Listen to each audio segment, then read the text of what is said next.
though. And Jesse, I wanted to make sure I asked these questions because you were on my channel, even though I've been talking about him so much. I mean, he's the talk of the offseason. Let's just get into it. Trey Lance. The first question I wanted to ask you about Trey is, you've spent more time than anyone this offseason diving into him, I think. I mean, you talked to his quarterbacks coach, you're talking to his throwing coaches. Grant was at OTAs, and what he was reporting was, quite frankly, what I thought we had seen all offseason going up to the draft with Trey Lance, which was he's a great athlete. He can make all the throws. He can do everything. But he needs to get more consistent, and he's just not quite there yet.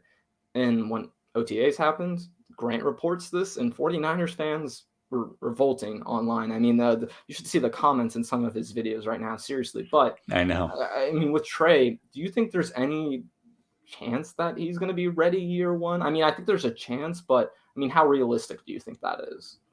Listen, I'm not wavering. I've said it since before we drafted him that he was going to be the guy. I said it at that time. There's more than a 50% chance that he's going to be the starter week one.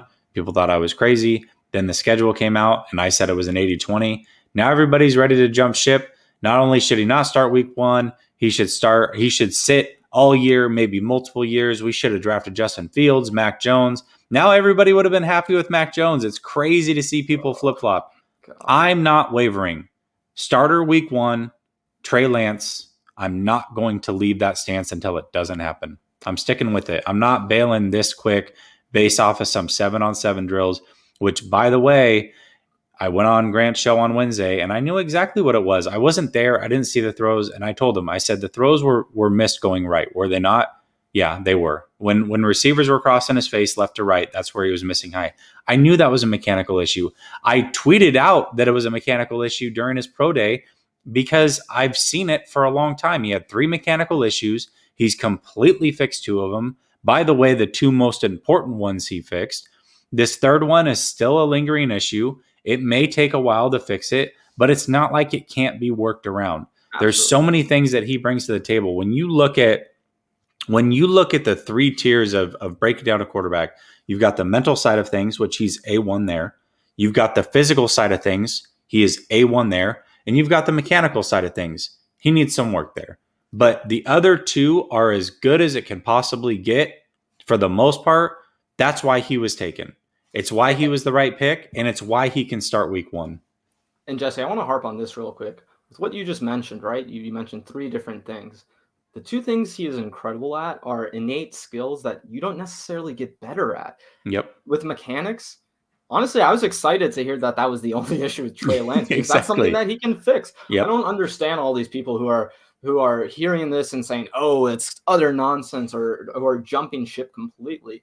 I mean, with Trey Lance, we knew it was going to take some time no matter what. I mean, even the most optimistic of people acknowledge that he needs to work on some things. I mean, Jesse, you're saying he's ready. He'll be ready week one. But even within that, you have to acknowledge yourself that he needs to do some work before he gets to August or September if he is going to be that starter. But I got to disagree with you a little bit, Jesse. I'm just going to put it to you this way. I just don't think week one is a realistic option. And listen, I'm not going to pretend like I went and saw him in practice and I know all these different things, but I think for me the main thing with Trey starting week one, because like you, at first when they drafted him, I was like, man, they should start him. But if the team doesn't have the confidence that they need to have in him yet, they can't start him yet. And if people are saying that he needs time to marinate and that he needs to learn some things, listen, Trey Lance is the future of the 49ers. The most important thing not only is his success, but protecting him. And by throwing him out there week one, that could be very risky. I think even you acknowledge that, Jesse. So that's kind of where I land on the issue. I don't think it's the most insane thing in the world if he played early on, but for his own safety, I mean, not safety, but for his own good, I mean, it might just be a good situation for him to go back, sit a few games, and maybe come some point mid-season, right?